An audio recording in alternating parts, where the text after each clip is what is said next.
Hi friends, అందరూ ఎలా ఉన్నారు? బాగున్నారా? నేనైతే చాలా బాగున్నానండి. ఇంకా ఈరోజు మార్నింగ్ తొలి ఏకాదశి కదా, కాబట్టి మార్నింగే లేసి చక్కగా పూజ అంతా కంప్లీట్ చేసుకున్నాను. ఇక నెక్స్ట్ మధ్యాహ్నానికి భోజనానికి ప్రిపేర్ చేయాలి కదా. చూసారు కదా, రైస్ ఏమో ఉడుకుతూ ఉంది, పప్పు ఉడికిపోయింది. ఈ టిష్యూ ఏంటి అనుకుంటున్నారా? ఏదో ఒకటి ప్రయోగం చేయండి, లేడీస్ని ఊరుకున్నాం కదండి. అలాగే పప్పు అంతా ఒలికి ఎక్కడ స్టవ్ మీద పడుతుందో, అది ఎక్కడ క్లీన్ చేయాల్సి వస్తుందో అని ముందు జాగ్రత్తతోటి టిష్యూ పేపర్ అయితే పెట్టాను. అదైతే సక్సెస్ అయింది. కాకపోతే ఆ టిష్యూని ఇంకా తీసేయకుండా అలాగే ఉంచిన ఆ హీట్కి అది అంటుకుపోయింది. నెక్స్ట్ పప్పుచారులోకి మునక్కాయలు కూడా కట్ చేసి పెట్టుకున్నాను. చూసారా, చిన్న చిన్న సాంబార్ ఉల్లిపాయలు కూడా బాగుంటాయి. సాంబార్ కావాల్సి చింతపండు ప్యూరీ, పప్పు గుత్తి, ఆయిల్, మొత్తం పోపు మొత్తం రెడీ చేసి పెట్టుకున్నానండి. ఇలా రెడీ చేసి పెట్టుకుంటే వంట చిటికలో అయిపోతుంది, అస్సలు పనే ఉండదు. ఎప్పుడైనా కానీ పోపు వేసిన తర్వాత లైట్ గోల్డెన్ బ్రౌన్కి వచ్చిన తర్వాత నెక్స్ట్ కర్రీ ప్రిపేర్ చేసుకోండి. చాలా మంచి ఫ్లేవర్, టేస్ట్ కూడా అద్దరిపోతుంది. నెక్స్ట్ వచ్చేసి పప్పు చాలామందికి నీకెందుకు మిక్సీలో వేసి కూడా తిప్పుతారు, ఒక తిప్పు అస్సలు బాగుంటుందండి. ఇలా వక్క ముక్కగా చేసుకుంటేనే బాగుంటుంది. ఇంకా నెక్స్ట్ వచ్చేసి మార్నింగ్ తలస్నానం చేశాను కదా, తల పైన అంతా ఆరిపోయిందిలే, కానీ ముచ్చిన గొంతులో కొంచెం తడిగా ఉంది. దానికోసం అనేది ఇలా కొంచెం బయటకు వచ్చేసి చెట్లను చూస్తూ జుట్టు మొత్తం ఆరబెట్టేసుకుంటున్నానండి. ఈ ఫ్లవర్స్ ఎవరికైనా మీకు తెలిస్తే నాకు కింద కామెంట్ బాక్స్లో పిన్ చేయండి. వీటి నేమ్ ఏంటో తెలీదు. ఈ ఫ్లవర్స్ అయితే చూడడానికి ఎంత బాగుంటాయోనండి. అస్సలు ప్లాస్టిక్ ఫ్లవర్స్లా ఉంటాయి, కానీ ప్లాస్టిక్ అయితే కాదు, రియల్ లైవ్ ప్లాంట్స్ ఇవి. భలే ఉంటాయి ఫ్లవర్స్ అయితే, అస్సలు వాడే పోవండి. చాలా ఎక్కువ రోజులు ఉంటాయి. మనకి మందారాలు కానీ గులాబీలు ఇటువంటివి 1 or 2 days. మందారాలు అయితే మార్నింగ్ నుంచి రేపు మార్నింగ్ వరకు ఇంకా రాలిపోతాయి, అసలు పడిపోతాయి కదా. ఇంకా గులాబీ అన్న ఉంటాయి, కానీ ఇవైతే అస్సలు 1 week 10 days వరకు అలానే ఉంటాయండి. నేను చూస్తూ ఉంటాను కదా.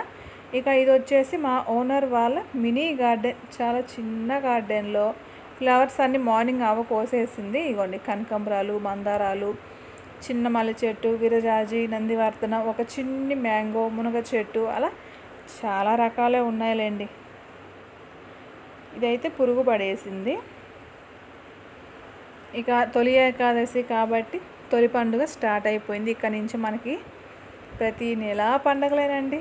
ఫుల్ హ్యాపీ కదా ఆడవాళ్ళకి. ఆడవాళ్ళంటే పండుగలు, పండుగలు అంటేనే ఆడవాళ్ళు కదా. ఇక ఇంట్లోకి వెళ్ళేసి ఇక పని ఉంది కదండి. నెక్స్ట్ వచ్చేసి జుట్టు మొత్తం ఆరిపోయింది. ఇక ఈవినింగ్ బయటకు వెళ్ళేసి ఫ్రూట్స్, వెజిటేబుల్స్ అన్నీ తీసుకొచ్చుకోవాలి. నెక్స్ట్ వచ్చేసి ఈ చైర్లో బట్టలన్నీ ఇలాగే వేసేసి ఉన్నాను, వీటిని మడత పెట్టుకోవాలి. నిన్న తీసుకొచ్చినవి ఇంకా అలాగే చైర్లో వేసానండి. వర్షం పడుతూ ఉందే తీసుకొచ్చాను. లైట్గా కొంచెం తడిగా ఉన్నట్లు అనిపిస్తే సరేలే, నైట్ అంతా ఎలాగో ఫ్యాన్ వేసుకొని పనుకుంటాం కదా, గాలికి బాగుంటాయిలే అని చెప్పేసి ఇంకా అలాగే ఉంచాను. ఆరిపోయి ఇంకా వాటిని మడత పెట్టేసుకోవాలి.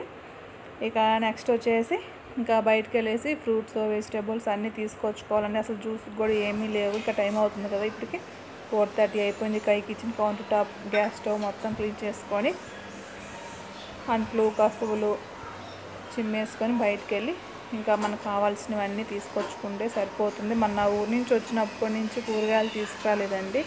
ఒక టొమాటో, పచ్చిమిర్చి, కరివేపాకు, కొత్తిమీర ఇవే తీసుకొచ్చాను. ఊరి నుంచి వచ్చేటప్పుడు మునక్కాయలు, మునగాకు, పాలకూర, కొంచెం పొన్నగంటాకు ఇవి తీసుకొచ్చాను కదా, అవే ఇప్పుడు దాకా అయితే సరిపోయాయి. ఇక రోజు అవే తినలేం కదండి. సరేలే, ఇవాళ వెళ్ళేసి కావాల్సినవన్నీ తెచ్చుకుందామని ఫాస్ట్గా పని మొత్తం కంప్లీట్ చేసుకుంటున్నాను. ఇక మిగిలిపోయినవి ఏమైనా అన్నాలు, కూరలు ఉన్నాయంటే వాటిని సపరేట్గా మళ్ళీ గిన్నెల్లోకి ఎత్తి పెట్టేసుకుంటే పని అయిపోతుంది. ఇప్పుడు ఈ గిన్నె వచ్చేసి పెద్దదైపోయింది, ఇంకో చిన్న గిన్నెలో వేసుకుంటున్నాను. మీలో ఎంతమంది ఇలా ఒక దాంట్లో నుంచి ఒక దాంట్లో మారుస్తారు చెప్పండి. నేనైతే అంత పెద్ద గిన్నెలో ఉంచుతాను. ఇంత చిన్ని కూరని అంత పెద్ద గిన్నెలో ఉంటే అది ఎలా ఉంటుంది. దాన్ని తీసి ఒక చిన్న గిన్నెలో పెట్టుకోకపోతే మనశ్శాంతి ఉండదు. ఇక ఈ కిచెన్లో ఈ పని ఎక్కడిదక్కడ ఉందంటే సాయంత్రం మళ్ళీ నైట్కి చపాతీ చేసుకోవాలి కదండి. అప్పుడు క్లీన్ చేసుకోకుండా డైరెక్ట్గా ఇంకా అలాగే ఉందంటే ఇక ఆ వంట సంగతి ఏమో కానీ ముందు హెడేక్ అయితే వచ్చేస్తుందండి. ఎక్కడ ఉంటే అస్సలు పని చేసుకోలేం కదండి. అసలు తినటానికి కూడా నాకైతే ఎక్కడ పని అక్కడ ఉంది, నీట్నెస్గా లేదండి. నాకు అసలు ఫస్ట్ ఫుడ్ కూడా నేను తిననండి.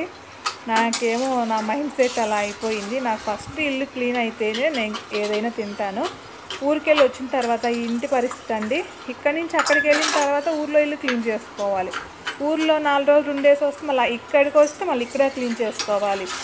ఇదంతా క్లీన్ చేసుకునేలోపు నేను అసలు ఏమి కూడా తిననండి. మా వారు చెప్తూ ఉంటారు, ఫస్ట్ తినేసి పని చేసుకొని. నాకు తినబుద్ధి కాదు, నువ్వు తినేసేయి అని చెప్తాను.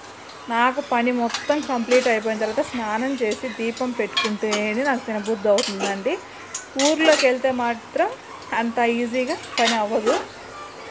కాబట్టి ఊర్లో మటుకు కసువులు చిమ్మేసుకొని స్నానం చేసి తినేస్తాను. కానీ ఈవినింగ్ మటుకు కొంచెం త్వరగా 3కి 3:30కి అలా స్టార్ట్ చేసి ఇల్లు ఎలాగో బూజు దులిపేసి పెట్టుకుంటాం కాబట్టి ఇంకా కసువులు అవి చిమ్మేసుకొని మళ్ళీ ఈవినింగ్ ఒకసారి ఇల్లు తుడిచేసుకొని పటాలు మొత్తం క్లీన్ చేసుకుంటాం కదండి. 1 మంత్ 2 మంత్స్ అలా ఉండం కాబట్టి పటాలు మొత్తం క్లీన్ చేసుకొని చక్కగా దీపం పెట్టుకొని ఇక నైట్కి డిన్నర్కి ఇంకేవి తినాలనుకుంటే అవి చేసుకుంటాం తప్పనిచ్చి. ఇక్కడంటే చిన్నది 1 BH కాబట్టి ఇక్కడికి వచ్చినప్పుడు ఇంకా బూజులు గీజులు ఏముండవు, పెద్ద పట్టవు కాబట్టి సిటీలో కసువు చిమ్మేసుకొని ఇల్లు తుడిచేసుకొని చక్కగా స్నానం చేసి దీపం పెట్టుకొని టిఫిన్ చేస్తాను. ఇంకా మా వారైతే ఇంకా బయట తీసుకొస్తారు ఒక్కొక్కసారి.